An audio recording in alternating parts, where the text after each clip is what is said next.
সম্মানিত দর্শকবৃন্দ, আমি মামুন তালুকদার আবারও আপনাদের সকলকে খোদাবন্দ ঈসা মসিহের নামে বেহেশতি শুভেচ্ছা জ্ঞাপন করছি। আমাদের এই চ্যানেলের সাথে যুক্ত থাকার জন্য আপনাদের সকলকে জানাই অনেক অনেক ধন্যবাদ।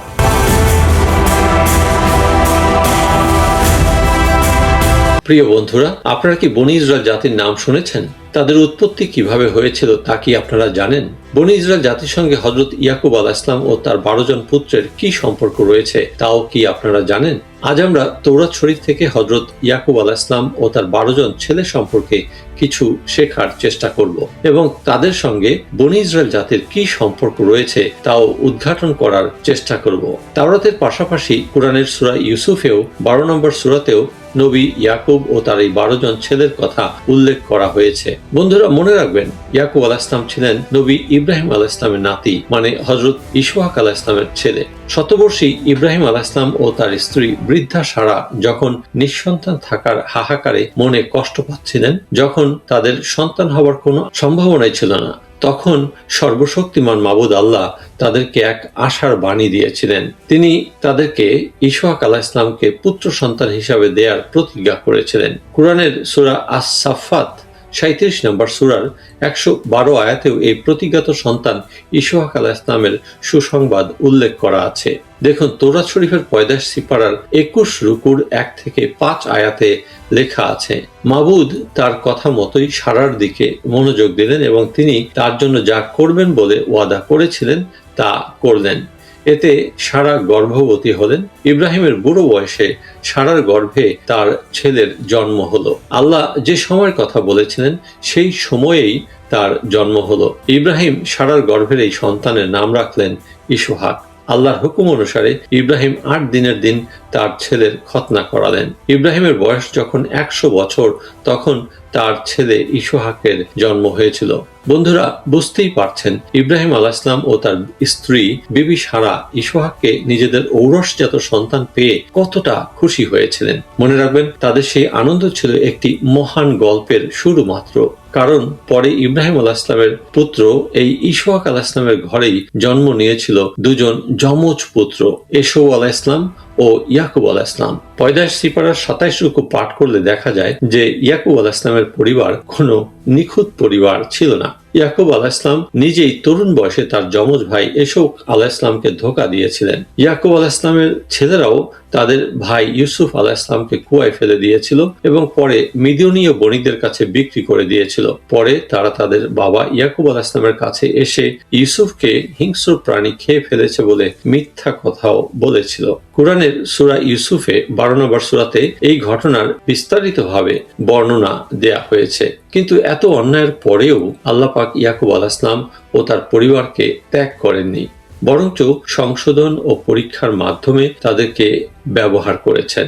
ভাই এসৌকে ধোয়া দেওয়ার পরেই হযরত ইয়াকুব আলাইহিস সালাম তার পিতা ইসহাক আলাইহিস সালামের কাছ থেকে তার আশীর্বাদ চুরি করে নিজের দেশ ছেড়ে হারান নামক একটি শহরে পালিয়ে গিয়েছিলেন। সেখানে গিয়ে তিনি বিয়ে শাদী করে সন্তান সন্ততি নিয়ে সুখেই দিনাতিপাত করছিলেন। কিন্তু দীর্ঘদিন পরে নিজের ভাই ও দেশের কথা মনে পড়ায় স্ত্রী, সন্তান ও দাস দাসীদেরকে নিয়ে ইয়াকুব আলাইহিস সালাম আবার তার নিজের দেশে নিজের ভাইয়ের কাছে ফেরার সিদ্ধান্ত নিয়েছিলেন। মরুপথে নিজ দেশে ফেরার সময় অন্ধকার এক রাতে জাব্বক নামক একটি নদীর তীরে ইয়াকুব আলাইহিস সালাম এক গায়েবী সত্তার মুখোমুখি হন এবং সেই গায়েবী সত্তার সাথে ভোর না হওয়া পর্যন্ত তার কুস্তি হয়। দেখুন, তৌরাত শরীফের পয়দাশ সিপারার 32 রুকুর 22 থেকে 30 আয়াতে লেখা আছে, সেই রাতেই ইয়াকুব উঠে তার 2 স্ত্রী, 2 বাদী ও 12 জন ছেলেকে হেঁটে পার হওয়া যায় এমন একটি জায়গা দিয়ে জাব্বক নদীর ওপারে রেখে আসলেন। আর তার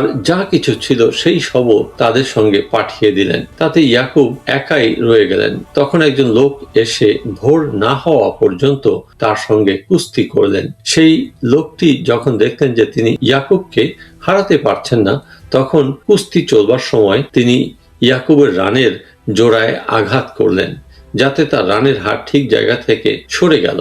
তখন সেই লোকটি বললেন, ফজর হয়ে এসেছে, এবার আমাকে ছেড়ে দাও।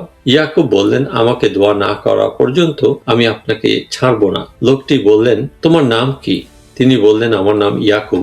লোকটি বললেন, তুমি আল্লাহ ও মানুষের সঙ্গে যুদ্ধ করে জয়ী হয়েছ বলে তোমার নাম আর ইয়াকুব থাকবে না, তোমার নাম হবে ইসরায়েল, যার মানে যিনি আল্লাহর সঙ্গে যুদ্ধ করেন।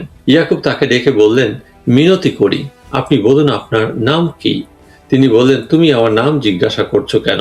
এই কথা বলেই তিনি ইয়াকুবকে দোয়া করলেন। তখন ইয়াকুব সেই জায়গাটার নাম রাখলেন পনুয়েল, যার মানে আল্লাহর মুখ। তিনি বললেন, আমি আল্লাহকে সামনাসামনি দেখেও বেঁচে রয়েছি। বন্ধুরা, বাক্যের এই অংশে ইয়াকুব আলাইহিস সালাম যার সাথে কুস্তি করেছিলেন তিনি কোনো সাধারণ মানুষ ছিলেন না, তিনি ছিলেন মানবরূপে স্বয়ং মাবুদ আল্লাহ। আর মাবুদ আল্লাহ হযরত ইয়াকুবের নামকে পরিবর্তন করে দিয়েছিলেন এবং রেখেছিলেন ইসরায়েল, এবং তার মধ্যে দিয়েই জন্ম হয়েছিল এক বিশাল জাতি, বনি ইসরায়েল। হযরত ইয়াকুবের 12 জন ছেলে ছিল, তবে তারা কোনো সাধারণ ছেলে সন্তান ছিল না। আল্লাহ পাক তাদেরকে আকাশের 12টি উজ্জ্বল নক্ষত্রের মতো করে এই দুনিয়াতে পাঠিয়েছিলেন। যেমন ধরুন, রুবেন, শিমিয়ন, লেবি ও ইহুদার মধ্যে দিয়ে আল্লাহ পাক বংশধারা ও ইমামতি জারি রেখেছিলেন। দান, নফতালি, গাদ ও আশের ছিল সাহসী বীর যোদ্ধা।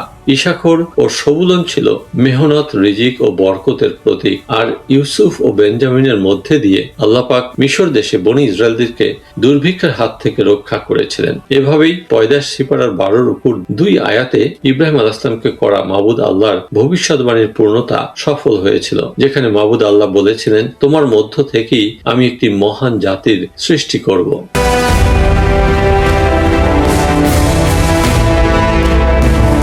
বন্ধুরা, আল্লাহর পাক কালামসমূহের সত্যকে আমরা মানুষের অন্তরে পৌঁছে দিতে চাই। আমাদের এই ক্ষুদ্র প্রচেষ্টায় আমরা আপনাদের সকলের সহযোগিতা কামনা করছি। আমাদের এই সম্প্রচারের পরবর্তী পর্বটি দেখার আমন্ত্রণ রইল। দয়া করে লাইক, শেয়ার, কমেন্ট ও সাবস্ক্রাইব করে আমাদের এই চ্যানেলের সঙ্গে যুক্ত থাকবেন। এবং সেই পর্যন্ত দোয়া করি আপনারা সকলেই ভালো থাকুন, সুস্থ থাকুন, শান্তিতে থাকুন এবং সর্বশক্তিমান মাবুদের রহমতের মধ্যে থাকুন। আমেন। শুকরিয়া।